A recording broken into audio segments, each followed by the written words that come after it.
Welcome back to Matt Reads Books.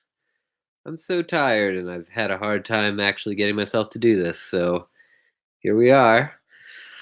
Time to go grab Theory of Justice from my desk.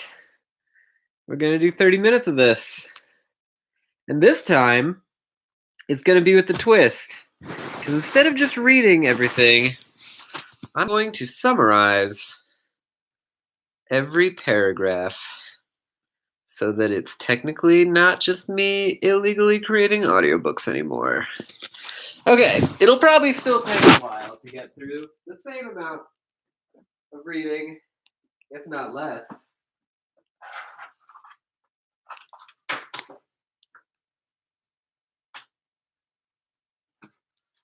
But let's keep going. We're starting off in section... Wait, let me adjust. Okay. We're starting off in section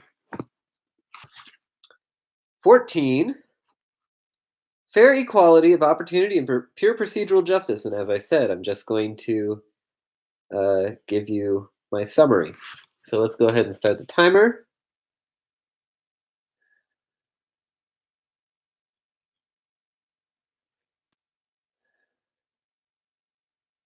$30. Here we go. He wants to talk about the second part of the second principle, the liberal principle of fair equality of opportunity.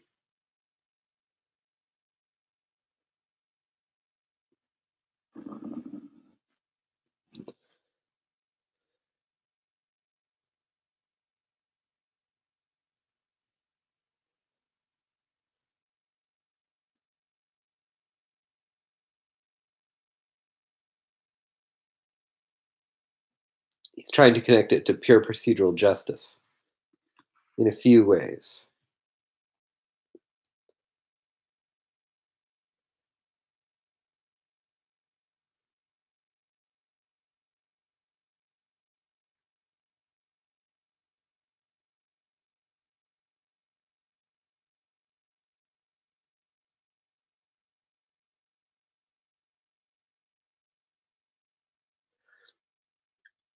It's not an efficiency question for Rawls. It's not like the fact that keeping positions open allows for a better market in the positions because there's competition.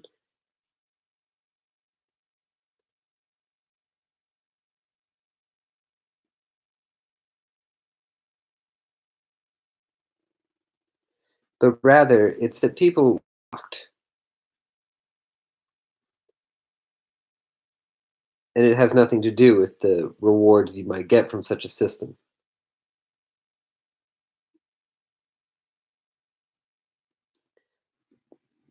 It's because they are, quote, debarred from experiencing the realization of self, which comes from a skillful and devoted exercise of social duties.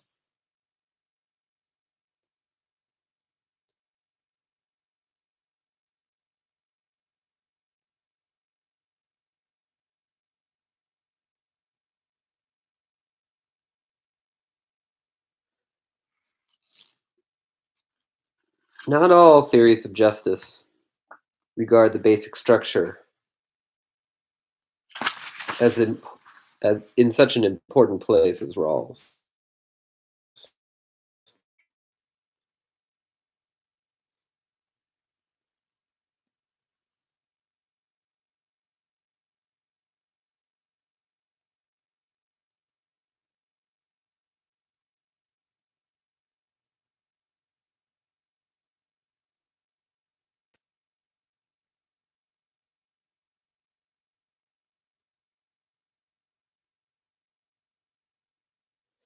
And the basic structure sets up what legitimate expectations members of the society might have, because it's a public system of rules.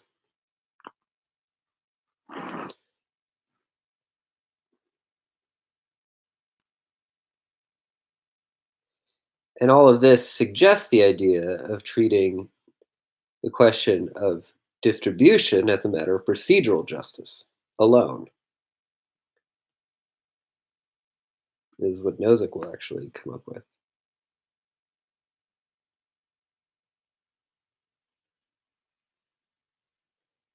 He then gives examples of perfect and imperfect procedural justice.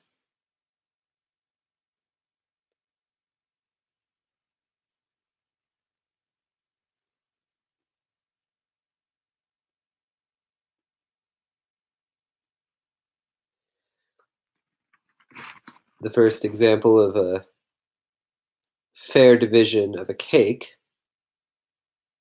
is to establish a procedure where a single person divides the cake equally and, well, divides the cake and must get the last piece. So he has an incentive to make them as equal as possible, since that's uh, how he will get the largest piece. This has two characteristics. There's an independent criterion for what is a fair division prior to the procedure. And second, there is a procedure that can actually produce the outcome.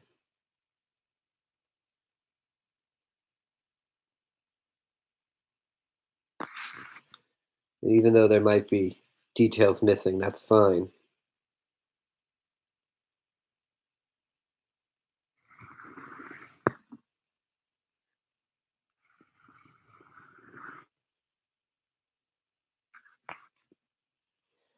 But imperfect procedural justice is much more common, such as in a criminal trial.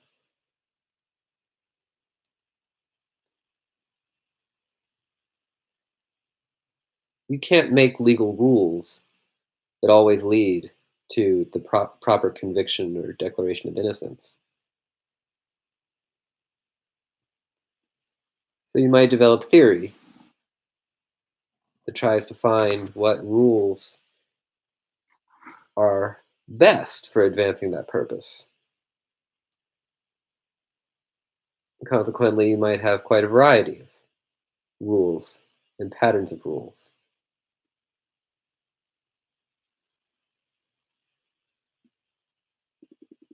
There's no guarantee that following the rules will lead you to the right outcome.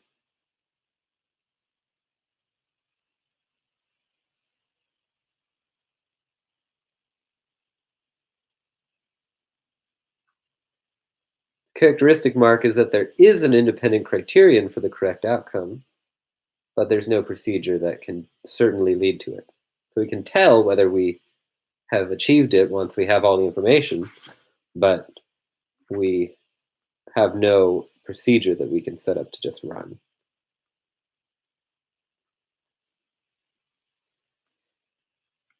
Now, pure procedural justice is unlike both of these because there's no independent criterion for the right result.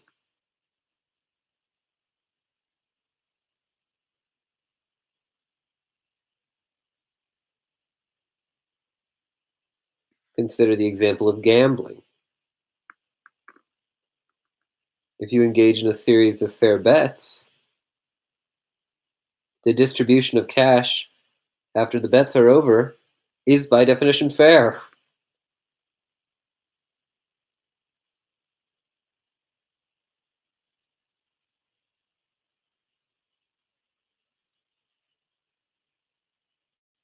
long as you follow the rules, it's all fair, according to pure procedural justice.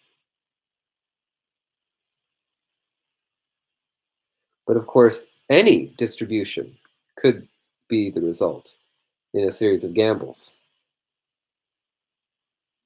So there's no criterion independent of the procedure that defines whether we succeeded.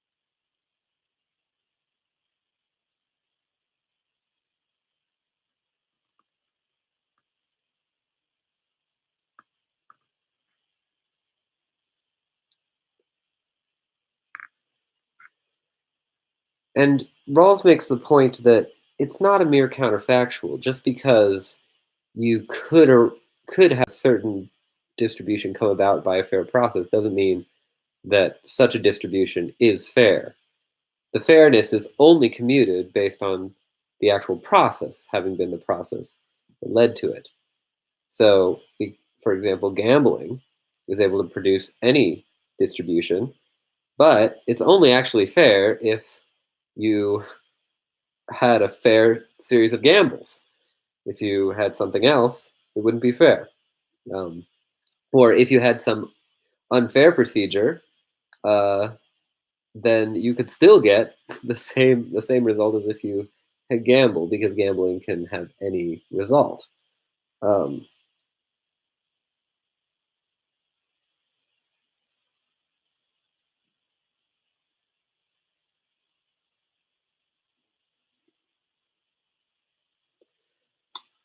so that is not an option to just look at the result of a pure procedural justice.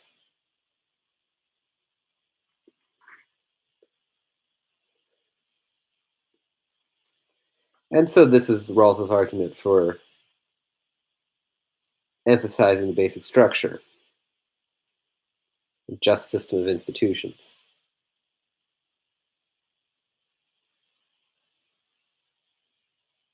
That's the only way we can actually tell if a just procedure exists. And he'll discuss that in part two.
So then, when you look at the practical advantage of pure procedural justice, and that is that we don't have to evaluate the conclusion of the process. Once we establish that the process is just, any conclusion will do as long as the process has been followed in fact. So we don't have to keep track of all of these details and facts that don't fit the variables of the procedure.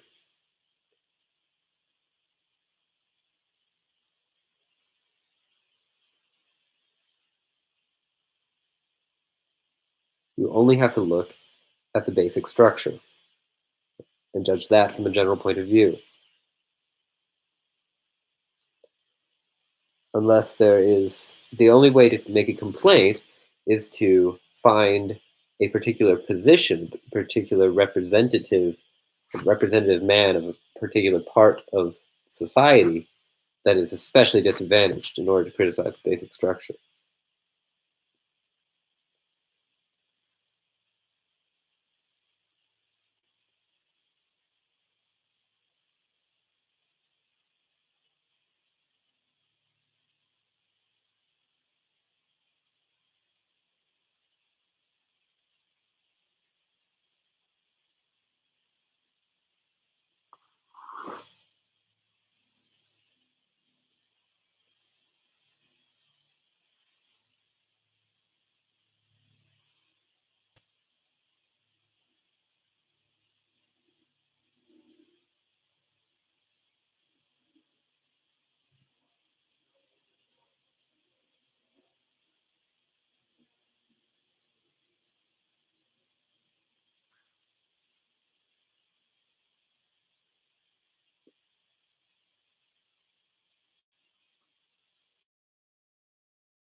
And consequently, this view does not take distributive justice to be primarily a problem of allocation.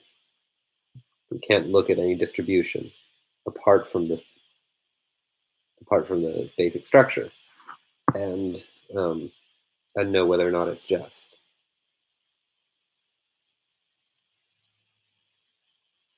In part because the basic structure defines what goods are in play at all and how they're produced, in addition to how they're distributed.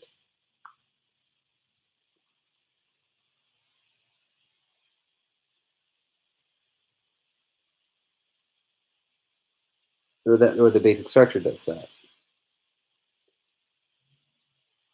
Allocative justice only applies when there's a given collection of goods to be divided among definite individuals with no known desires and needs, as Rawls puts it.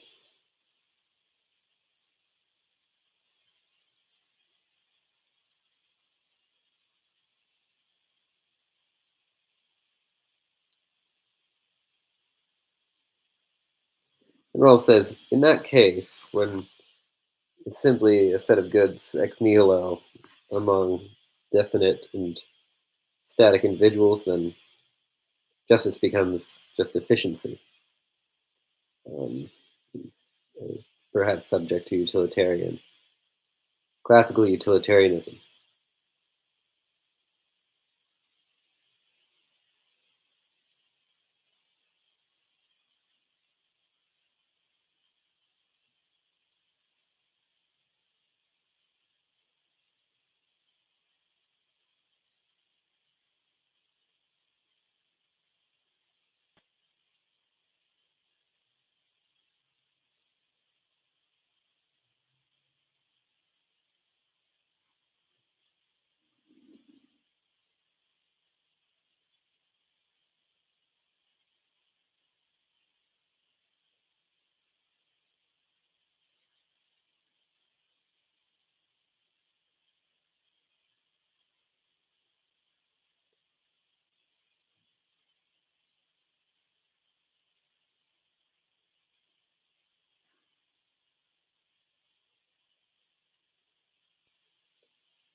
And in the utilitarian case, all institutions are just pointed towards the utilitarian maximization end. So the basic structure is simply a case of imperfect procedural justice. There is this independent rule, which is the maximization of happiness. Uh, and then the laws you might pass are just our feeble attempts to make it happen.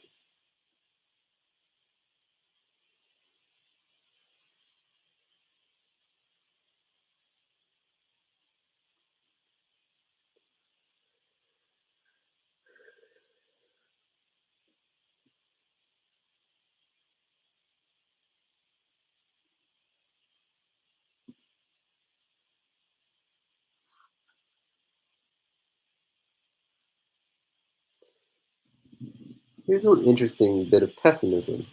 It's too much to suppose that there exists for all or even most moral problems a reasonable solution. Perhaps only a few can be satisfactorily answered.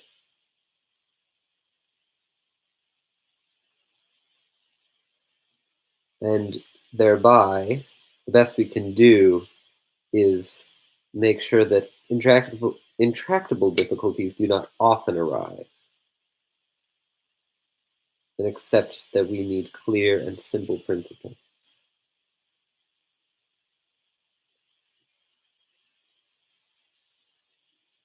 He turns away from explaining the two principles of justice and procedural conception with which they express in section 15, primary social goods as the basis of expectations.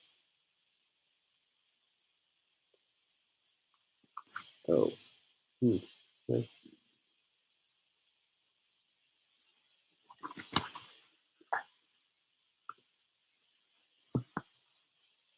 So much then for a brief statement.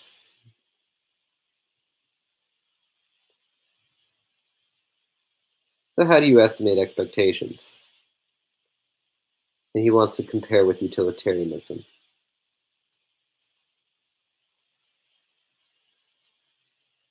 Utilitarianism involves maximizing an algebraic sum of expected utility.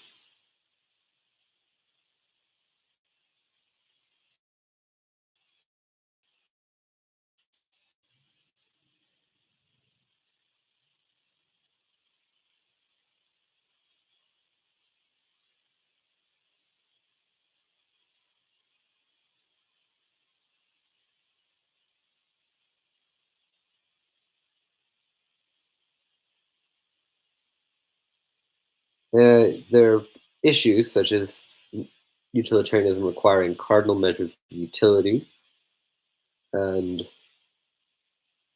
uh, being able to have a method to correlate different scales of different persons.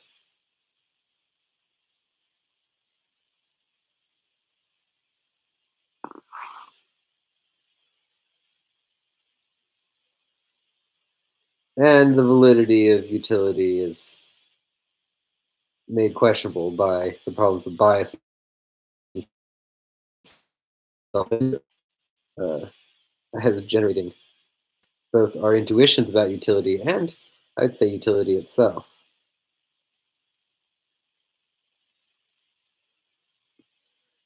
But his point is, we just because we make comparisons of well-being between people doesn't mean we understand the basis for these comparisons or that we should accept them.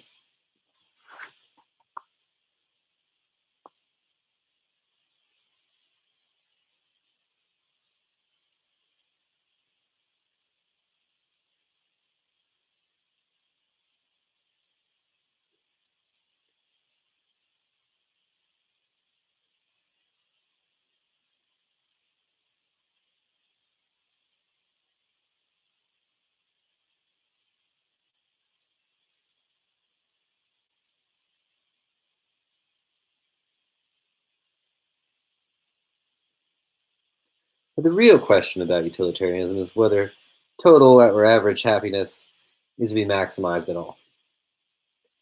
And Rawls's difference principle tries to establish an objective ground for interpersonal comparison in two ways. First off, it only requires an ordinal judgment of well-being instead of a cardinal one. The position of the lowest, least well-off person is the position that has the judgment seat. So we don't need to worry about all the problems of cardinal measurements.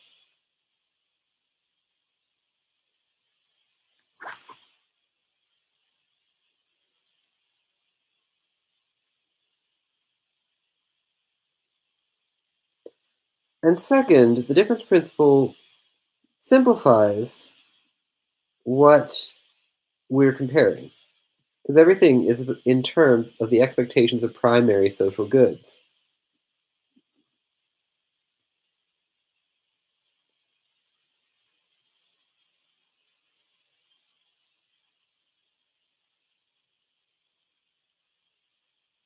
Primary goods, of course, being what a rational man wants, whatever else he might want.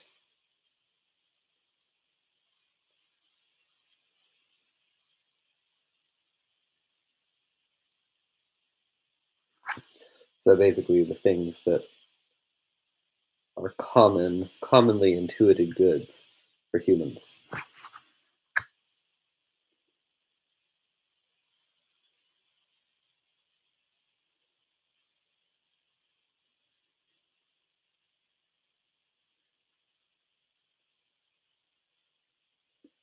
And for Rawls, these are broadly rights, liberties, opportunities, and wealth.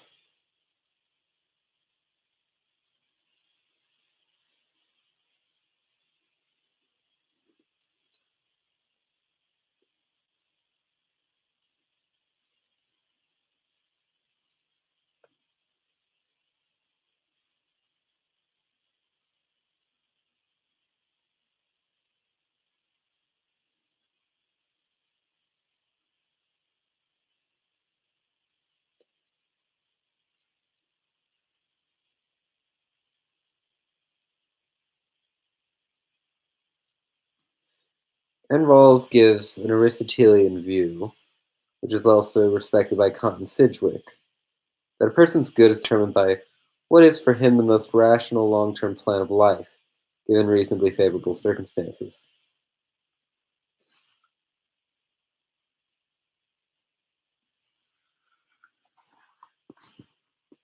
The good is the satisfaction of rational desire. That's the quote from Rawls.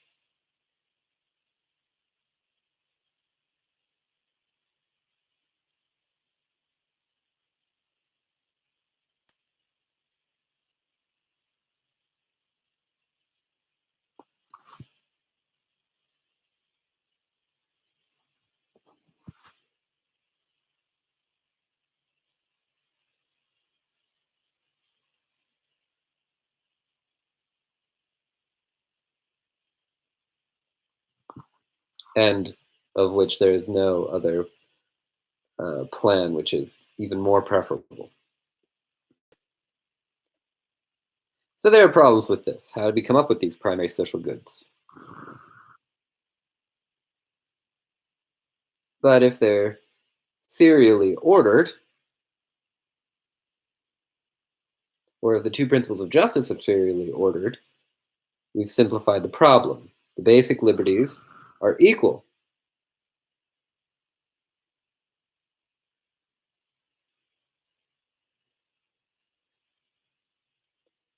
They're not balanced against others, even amongst themselves, but especially uh, lower on the scale.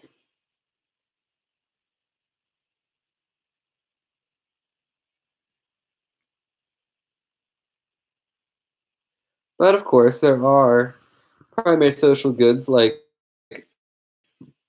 authority, wealth, and income that do vary in their distribution and are competitive.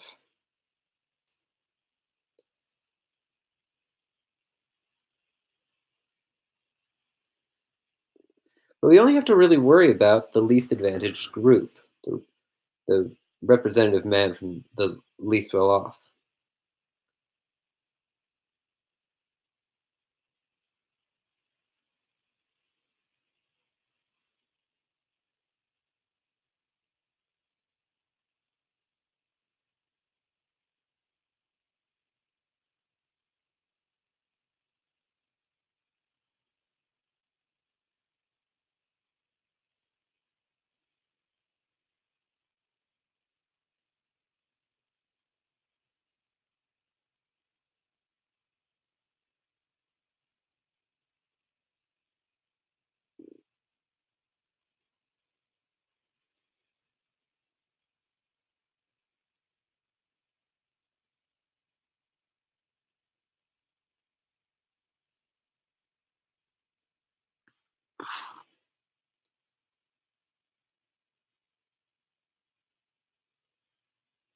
So we just have to weigh primary goods for the least advantaged.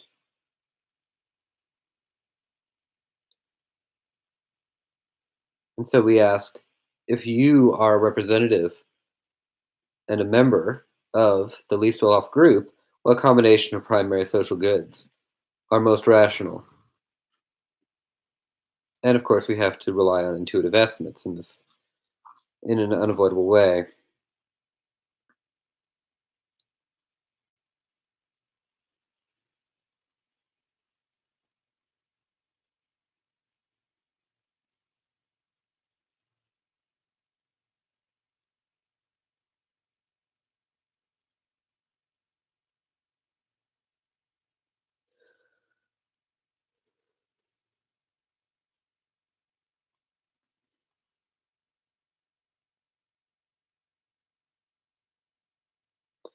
Now, someone might object that we actually need to look at the satisfaction you get from executing plans that use the primary goods, not simply the primary goods themselves, since it's in the execution of the plans that you become happy. And so it's not about the means by which you execute the plans, but the expectation of happiness. Rawls says, though, the justice's fairness is not compatible with that. It's not about how people use rights, or to maximize the satisfaction they might achieve from them, or the merits of different the merits of different conceptions of the good.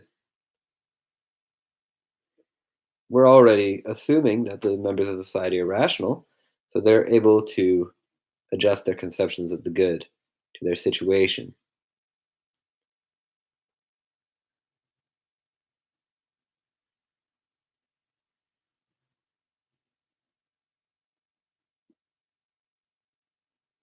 We don't have to ask any questions about totals or perfection because rational people are free to adjust in that direction if they are already equipped with the primary goods.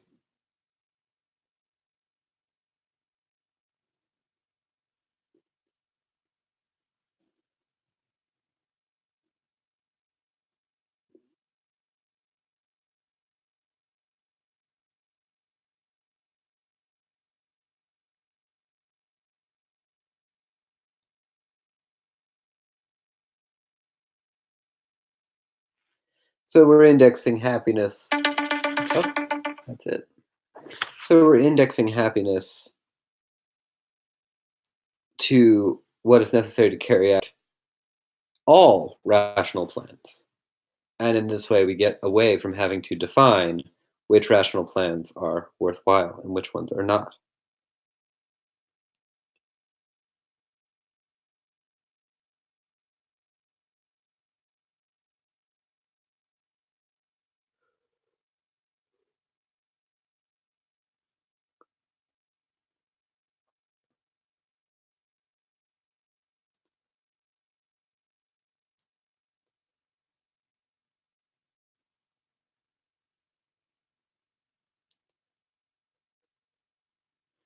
And that's the end of the section. Thanks again for another day of Matt Reads Books. I'm going to go take a nap. But a good time was had by all.